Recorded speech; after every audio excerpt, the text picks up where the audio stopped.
our consciousness, that is, the consciousness of each so-called individual, what he thinks, what he believes, his feelings, his despairs, his loneliness, his fears, his pleasures,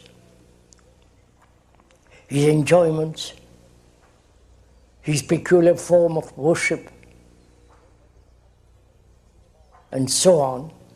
Those are the content of our consciousness.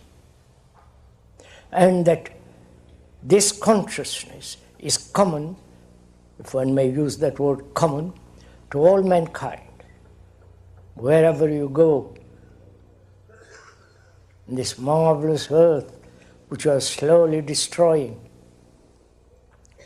wherever one goes, even if you go as a tourist,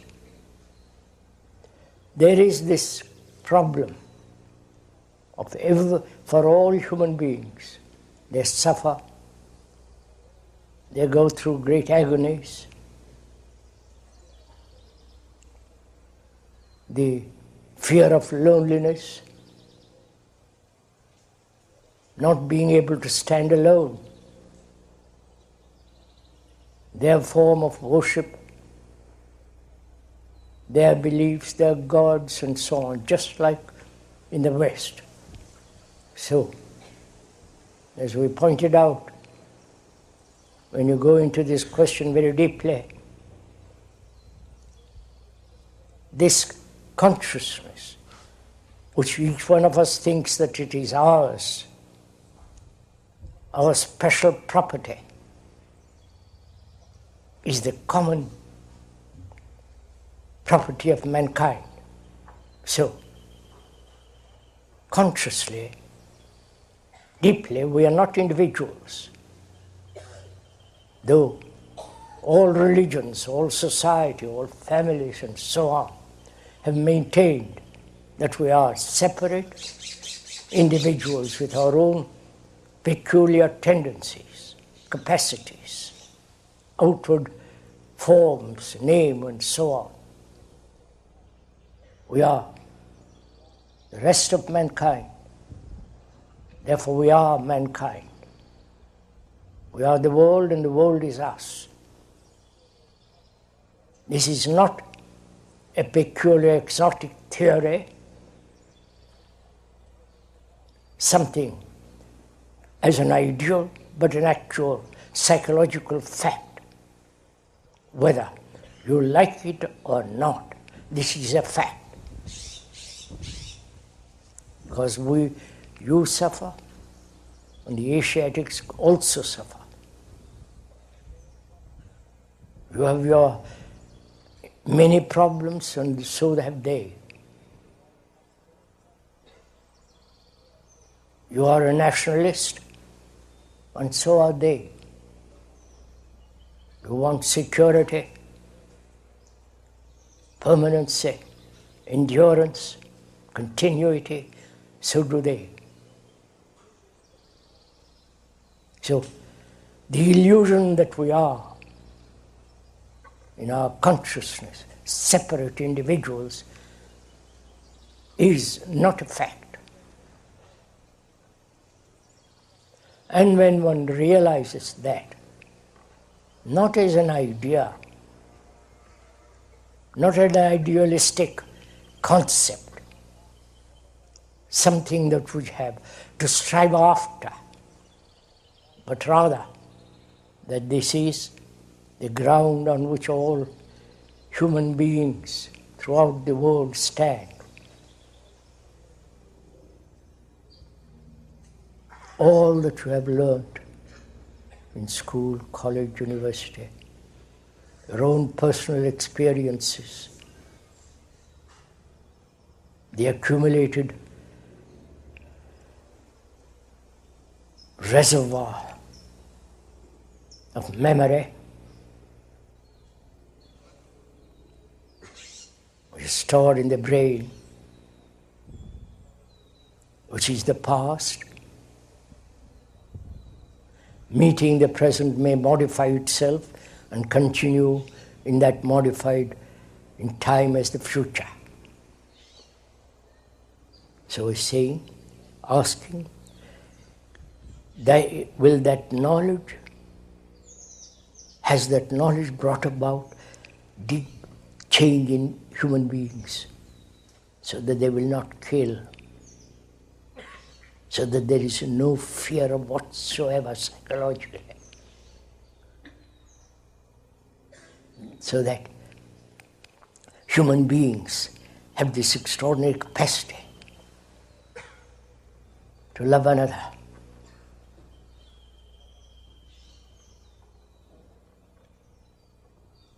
And has not knowledge become a barrier to love?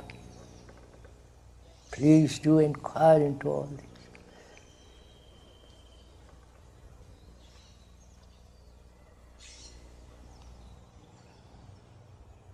Who is the I that says, I suffer?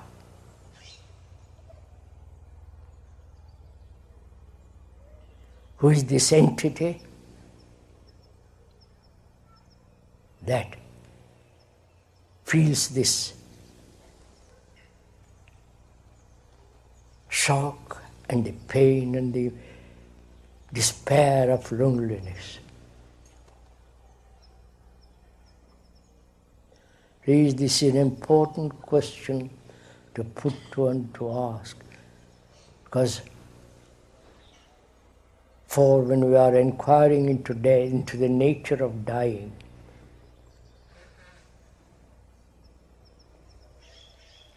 though on a lovely morning it may be morbid, but it's not.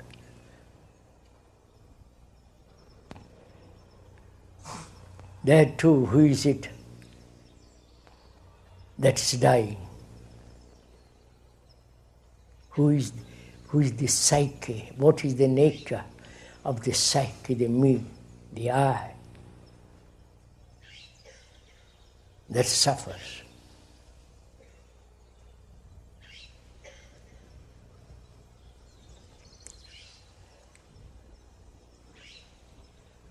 We have clung to the idea the I is something permanent. The I has a continuity. The repetition, my house, my property, my house, my knowledge, my experience, my conditioning, my fear, my pleasure, which is secretive. So, who is this I? Can I know myself through time?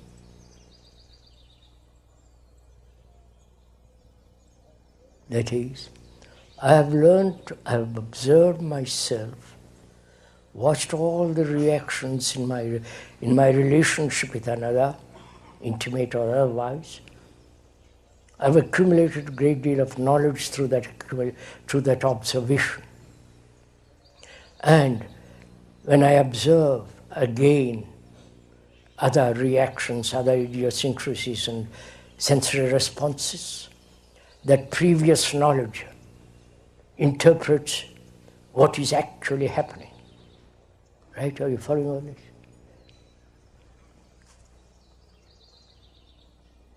So, you are actually not knowing yourself. You are perpetuating the knowledge which you have acquired through various examinations and observations, which has become your knowledge, and that knowledge is beginning again to interpret the present responses, or the present happenings and incidents. So you are perpetuating the knowledge which you have acquired, modified, and projecting into the future. This cycle is knowledge, action, learn from that action, which becomes further knowledge. So keep this cycle going. I hope you understand. Isn't that so? We are not telling you anything that you have not observed it yourself, if you have observed. So, to know oneself really deeply, previous remembrance, previous knowledge has no place. You have to observe each incident and each response as though for the first time. That is to know, observe, enter into the field of this immense life which is specialized as the me. Where there is the me, the self, there is no love.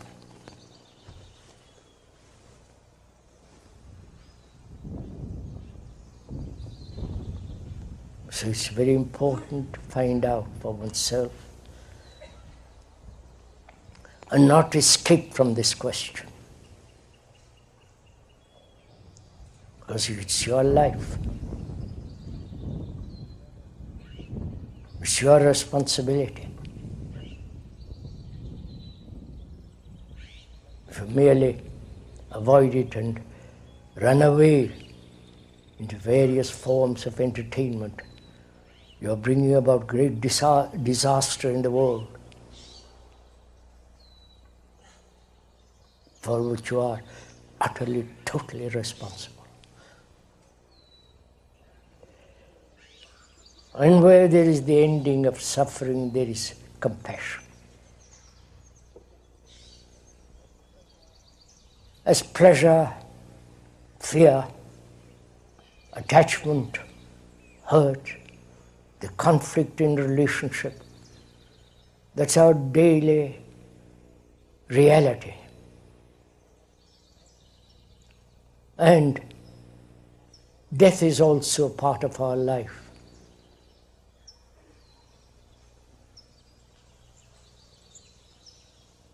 It's not something that comes at the end of life. After old age, disease, accident, it's part of this whole business of living. And we never consider the importance of death, the quality, the depth of that word.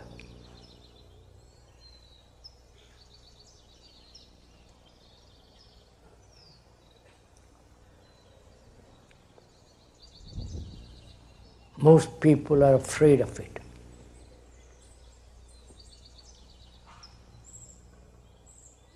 And being afraid, they have invented all kinds of theories which will give them comfort.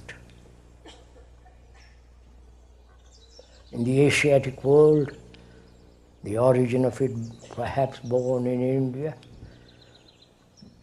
reincarnation. That is, the me dying will have an opportunity next life to be more happy or more greedy, and so on. In the Christian world, there is this whole concept of resurrection. You hear about it all day, wherever you go, in the Asiatic world and here. And which is important? What is after death or before death? Please ask this question of yourself. Because most of us, being frightened of death, either rationalize it, say it is inevitable, like a tree, grows, withers, dies. Everything grows, becomes old, and ends, withers away. So we rationalize our existence. If you are an intellectual, or we have very good time during life, popular, money, etc., then you will say, I've had a jolly good life. Or, as most of us laymen, our life is shallow, insufficient. Perhaps technologically we are good, money, position, status, or we are just feeble human beings,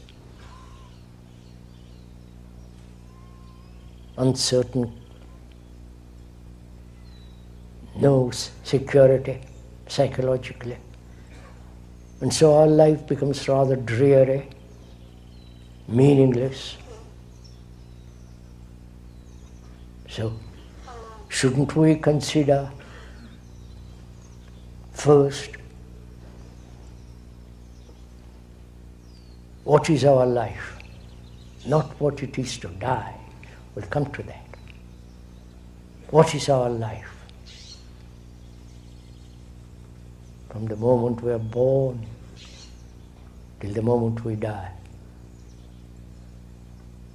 What actually goes on with our life?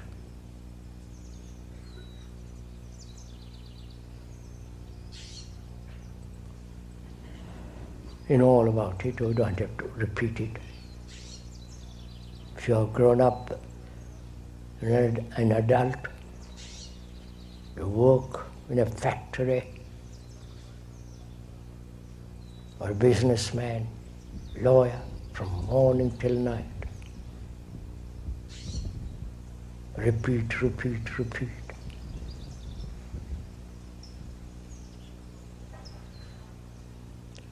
And if you're a housewife, you know all that business. One hasn't got to go into all the details of it. So our life is pretty shallow. Whether it's a scientist, or great philosophers, or generals or politicians, apart from that title and position, they are just like other human beings.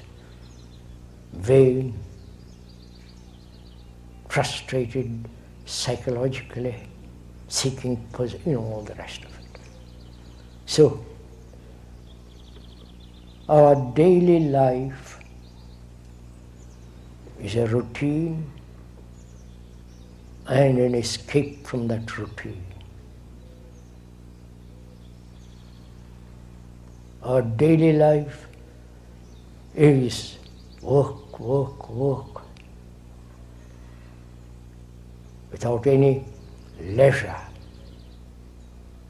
And if there is leisure, which is called holidays, it's mere enjoyment. So our life is shoddy, tawdry. Please excuse these words, they're just describing what it is, with occasional flair of great beauty and depth and happiness.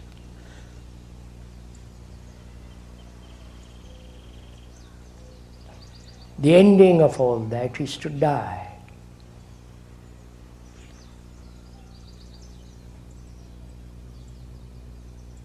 And man,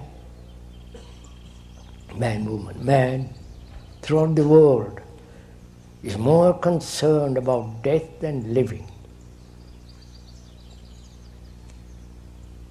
Living without conflict.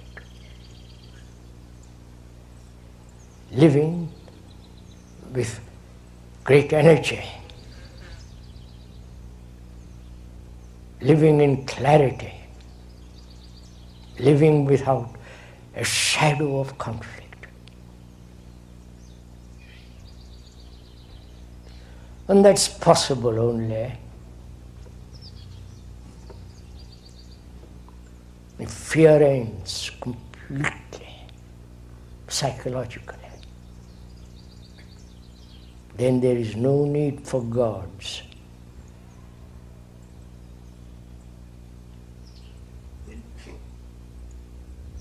So what is it that dies? The accumulation of the knowledge about oneself, the accumulation of your properties, the accumulation of all the things to which you are attached. So is it possible to live, please understand this, to live with death all the time? That's the ending as you live everything, day after day. Do you understand?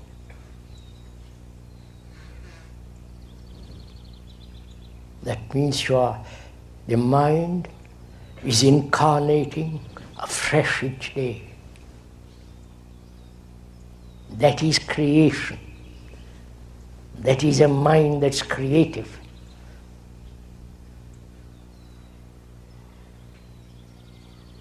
Not inventive. There's a vast difference between inventiveness and creation.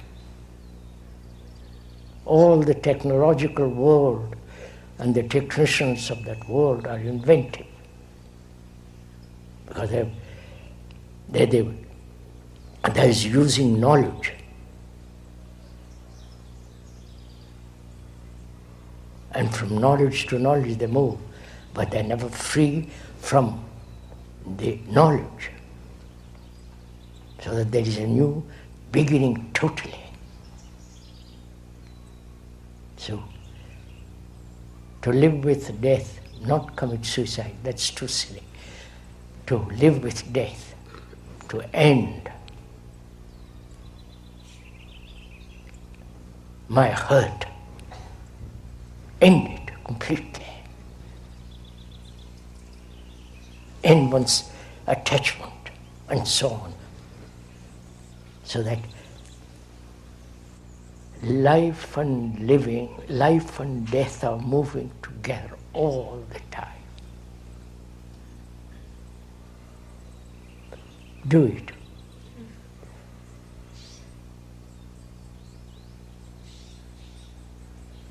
If one applies one's mind and energy to this inquiry and its activity, then there is a totally different kind of life.